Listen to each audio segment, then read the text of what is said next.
Hi friends, welcome to Mama's YouTube channel.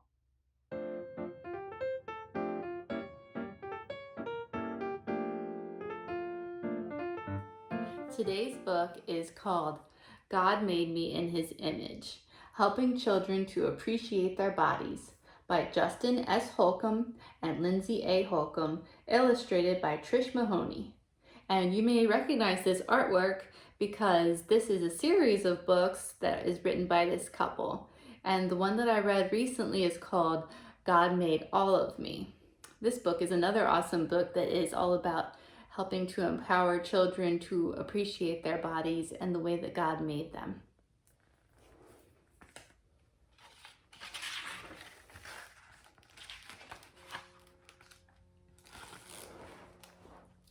On the bus, all of the students were buzzing about their field trip to the safari park at the zoo.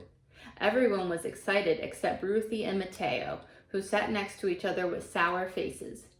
"What happened to you?" Ruthie asked her friend. "This morning my brother called me Big Ears," said Mateo. Ruthie frowned. "That stinks, but at least you don't have red frizzy hair and freckles. I wish I had smooth hair and no freckles."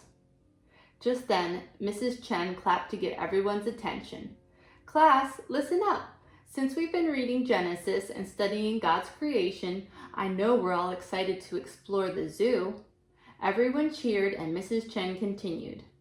"The Bible tells us everything that exists was created by God." "Even me!" exclaimed Bobby, bouncing in his seat. Mrs. Chen smiled. "Yes, God created you, Bobby. He created each and every one of you and the animals we're about to see today. Why do you think He created all of us?" Bobby stopped bouncing. "I don't know," he said. "The Bible says God's creation teaches people about who God is, His power, strength, and beauty. And when we explore God's creation, we learn about ourselves too," said Mrs. Chen.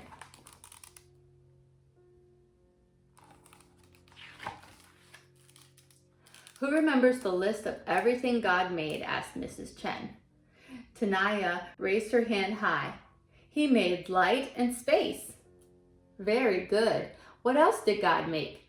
"He made the sun, moon, stars, and other planets," said Joey. "I wish God had made me as pretty as a star," thought Ruthie. She tucked her hair behind her ear and looked down. "That's right," said the teacher. "And He made the sky and seas, and He filled them with birds and fish. He also made land and plants, and He filled the earth with animals and humans. Do you remember the word God used to describe what He made?" "I do," said Bobby. "He said it was good." "That's right," said Mrs. Chen. "After each day of creation, God looked at His creation, everything from light to land to living creatures, and called it good."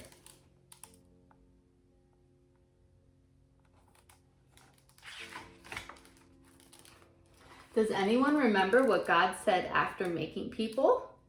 He said, "My creation is now very good," said Ruthie, looking up for a moment. "Who did God make people like?" asked Mrs. Chen. "God said, 'Let us make man in our image,'" said Mateo. "So I guess we are somehow like God?" "Yes," said Mrs. Chen. "We reflect God in special ways like nothing else in creation." Long ago, when Genesis was written, the world was full of images, what today we would call statues. The most important statues were of kings. Each king had statues put all over their kingdoms to remind everyone that they were important and in charge. Just as human kings made images to remind everyone of their might, God, the king of the whole world, made humans to reveal His majesty. This shows the great dignity of all human beings. Mrs. Chen smiled at all of her students. Bobby raised his hand. "Mrs. Chen, what does dignity mean?" "Good question. When we say people have dignity, that means they are worthy of honor and respect." Ruthie frowned. That didn't sound like the way she felt today. She leaned in to hear Mrs. Chen better.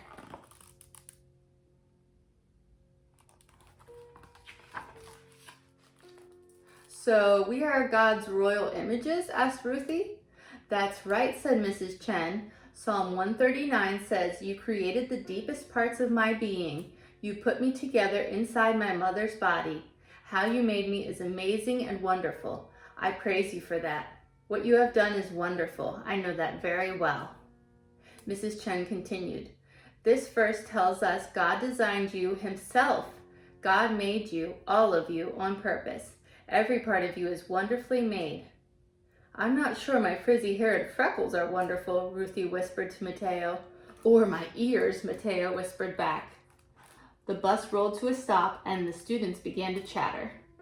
Class, this is why we're taking a field trip today, to explore God's creation.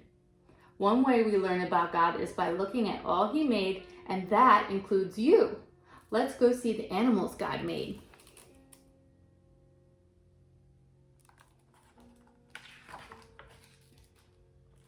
Mrs. Chen led the children off the bus and introduced them to David, their safari guide. She knew David from church. David said, today you are in for a big adventure. This zoo is a sanctuary for animals who were hurt in the wild and need a safe place to heal and recover. We are going to drive through the park and I'm going to show you the Big Five. Bobby looked up. Who are the Big Five? David smiled. Good question. The Big Five are famous African wild animals. The leopard, rhinoceros, elephant, lion, and buffalo. The children started talking about which animal they most wanted to see. Everyone in the jeeps, let's go on an amazing adventure. Remember to keep your hands and arms inside the jeeps and whisper so you don't scare the animals away.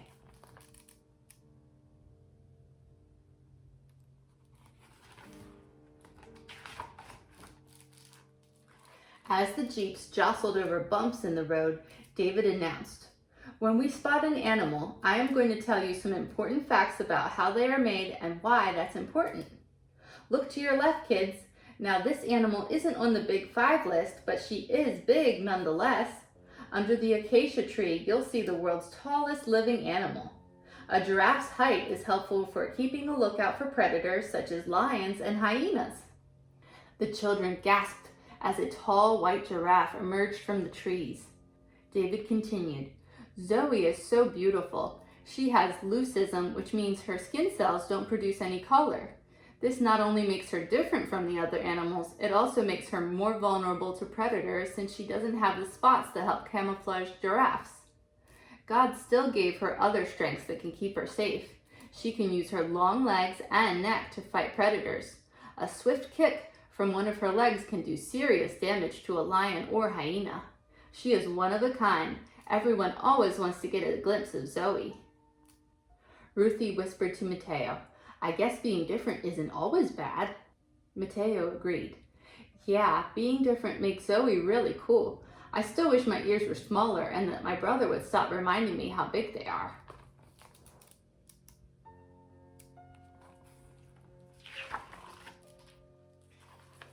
David pointed to a tree. Look up and you'll see the first of the Big Five today. Leopards hunt at night, so this leopard wants to sleep. Unlike giraffes, leopards prefer to live and hunt alone. David paused. Can anyone tell me how they're similar to giraffes? Bobby raised his hand and said hesitantly, they have spots like giraffes? That's right. God made the leopard a light color with distinctive dark spots that are called rosettes because they resemble the shape of a rose. No two leopards have the same markings or color. In fact, each leopard's spots are unique, similar to human fingerprints. David quizzed the children again. But can anyone tell me why a leopard has spots? After a moment or two of silence, Ruthie raised her hand. Is it for camouflage, like the giraffe? Yes, giraffes have spots to hide from predators. But God gave leopards spots to help them hide while they're hunting. Ruthie whispered to Mateo, I wonder why God gave me spots. I wish they helped me hide instead of making me stick out. Mateo responded, stick out? Like you have anything to complain about. My ears literally stick out. Mrs. Chen overheard Mateo and Ruthie's conversation. David, do we always know the purpose behind every part of an animal's design? Not at all, David responded. We're still discovering new things every day. But just like in Genesis, we can trust that all of God's designs are good, even the smallest details. The Bible also tells us God knows when a sparrow falls and even how many hairs we have on our heads. If God knows all this, we can trust He knew what He was doing when He put each creature together in its own unique way. God knew what He was doing when He created each of you, too.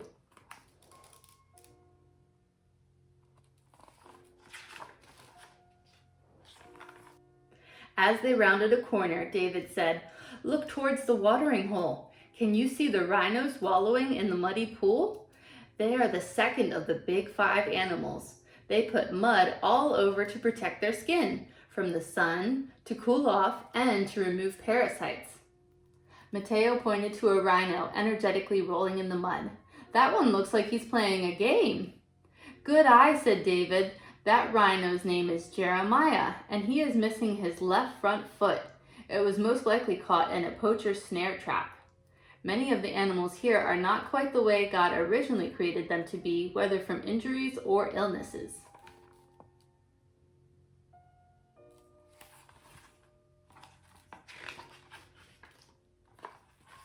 Mrs. Chen chimed in. "Does anyone remember what big event happened after creation?" Willow, who was usually quiet, spoke up. "The fall."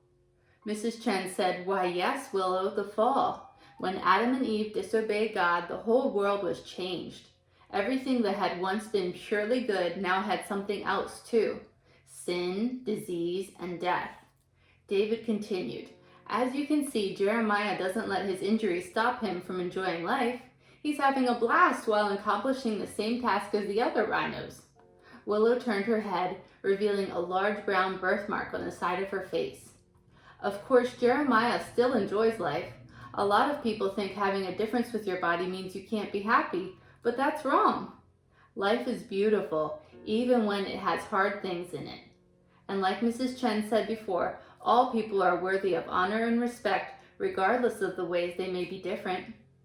Everyone was silent for a moment, taking in Willow's unexpected speech. Seeing Willow start to blush, David jumped in with another rhino fact. "That's a great point. No matter their differences, each creature has been given different gifts, and each is amazing in their own way. Rhinos have terrible eyesight, but God gave them an amazing sense of smell and fantastic hearing. Their ears are able to rotate, allowing rhinos to hear sounds all around them with equal intensity." Mateo whispered to Ruthie, "I've never heard Willow talk so much before. I always thought her birthmark was kind of cool, like Zoe's white fur." "Oh sure," Ruthie snapped. "Willow's birthmark is cool because it's different, but I just have ordinary old freckles."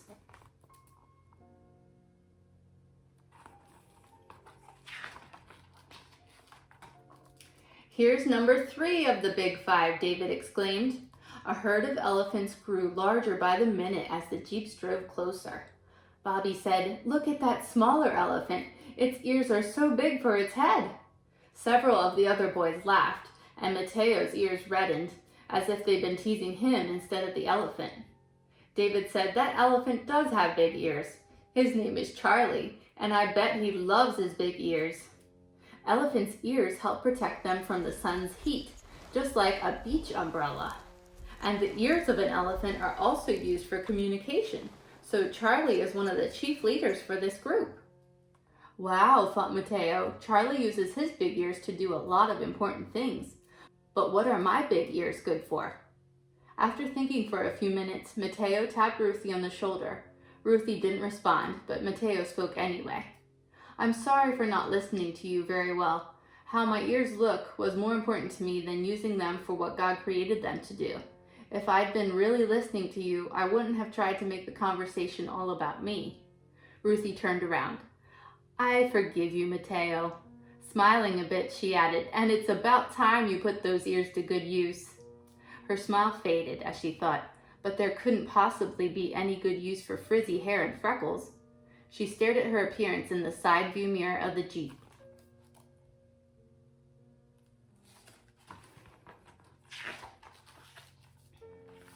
"Quick, look to the right." David pointed to a lioness darting through the tall grass. Bobby exclaimed, "Wow, she's so fast. That's cool to see her charging at full speed." David nodded. "Sophia, our speedy lioness, is number 4 on the Big 5 list. We've almost seen them all now." Just then, Ruthie stopped staring at herself in the side view mirror. Huh? Number 4? Where? What was it? Mateo looked at her with wide eyes. You missed the lioness? She was unbelievable. Mrs. Chen gently added, mirrors can be funny things. Often the more time you spend looking into them, the less you really see. Ruthie looked down. You're right, I've been thinking so much about how I look. I've hardly enjoyed this trip, and now I've missed seeing something amazing. Turning to Mateo, she added, I owe you an apology too. I'm sorry for being mean to you to get back at you for hurting my feelings.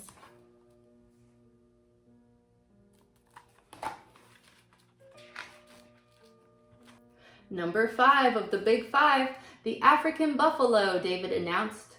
If you look ahead, you'll see a small herd of them. It appears they have formed a circle around a few other buffalo. Bobby raised his hand. Why did they do that? David smiled and continued. They do this to protect the buffalo that are young, old, or injured. The stronger ones point their horns toward the predators. This keeps predators from reaching the animals that aren't strong enough to fight. Mateo said to Ruthie, Wow, I wish people were more like buffalo. Instead of sticking together, we usually pick on people who are weaker. I know someone who is like the buffalo, said Mrs. Chen, or rather, the buffalo are like him. Him who? Asked Bobby, ever curious. Mrs. Chen quickly responded, God, of course. Remember, all creation reflects something of his character, since he is its maker. In the Psalms, he is described as a father to the fatherless, a defender of widows. And in Jesus, we see even more clearly God's care for people who are weak or suffering.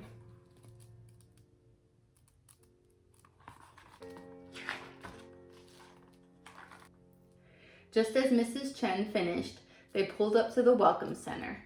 Class, let's thank David for a great trip. Thank you, David, shouted all of the kids as they jumped off the Jeep and ran toward their bus. As they left the safari park, the bus hummed with excitement. All the children recounted the sights from that day, trying to decide which animal was their favorite. Mrs. Chen raised her hand to gather the students' attention. Would anyone like to share something they learned today about God's creation? It's amazing, shouted Bobby. That's certainly true, agreed Mrs. Chen, but can you be more specific? What was so amazing about it? Well, even though all the creatures God made have different shapes, sizes, and abilities, they each have exactly what they need. And their differences make the world a really interesting place to live, Bobby explained. Mateo added, but we also saw a lot of animals who are suffering because of the fall. Even though God made the world good, everything isn't good all the time anymore. Ruthie raised her hand. I like what Willow said, though, about animals and people being able to still have a beautiful life even when things aren't quite right, and that God has given each of us special gifts. After a pause, she added, I also learned that it's important to pay attention to the beauty all around us, because it can be easy to miss. Yeah, Mateo agreed. We get to use our bodies for the purposes God created them for, so we can enjoy and take care of each other and the rest of the world too. Willow spoke up once more. Because of what Jesus has done as our Savior, God makes us more and more like Him, glorious images of God.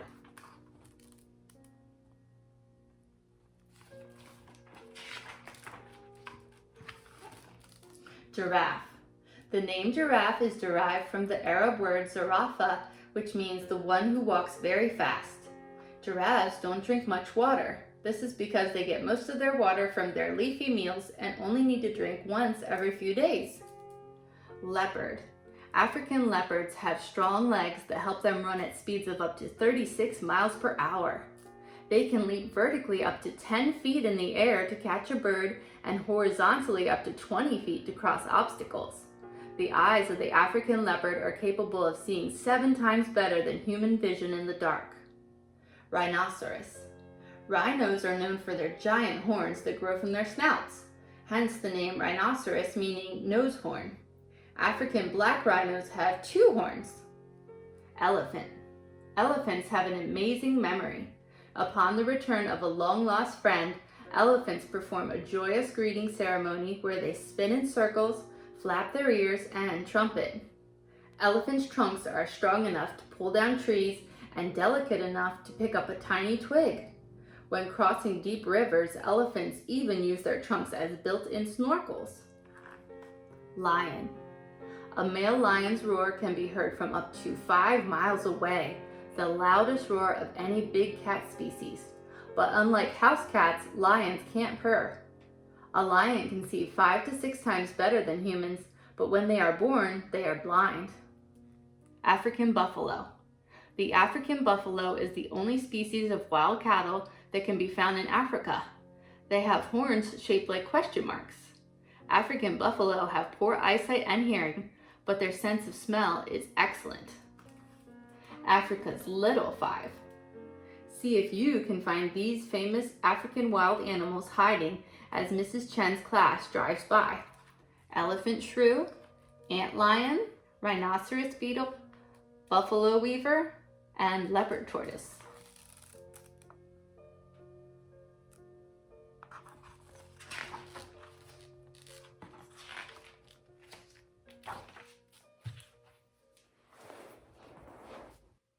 Book all done. Wow, that was an awesome book, wasn't it? What was your favorite part about it? I think that my favorite part would have to be the comparisons of the animals to us and showing how the animals have things that are very different about them, but that there's a reason for them. And even when we don't know what the reason is, there definitely is one that we probably don't know yet, but we will discover in the future. And I think that it helps to show that sometimes we are born with something that we feel insecure about, and that there's actually a good reason for it, and that God made all of us in His image, so there's something special about all of us that's pointing back to God. I hope that this book helps a lot of you to feel more confident about yourself and to love yourself. I know that I personally have struggled with things in my life about my physical appearance, and these are things that I'm still working on overcoming. And I know if I had a book like this when I was a kid, that this would have really helped me a lot. So I really applaud the authors for making this book and putting this out for everyone. This is awesome. If you like this book, then I hope that you'll give it a thumbs up. And if you want to see more books like this, then click on the subscribe button. There's going to be a new Christian kids book coming out every Sunday. So be sure to stay tuned. Thanks so much for joining me. Have a great day. Bye.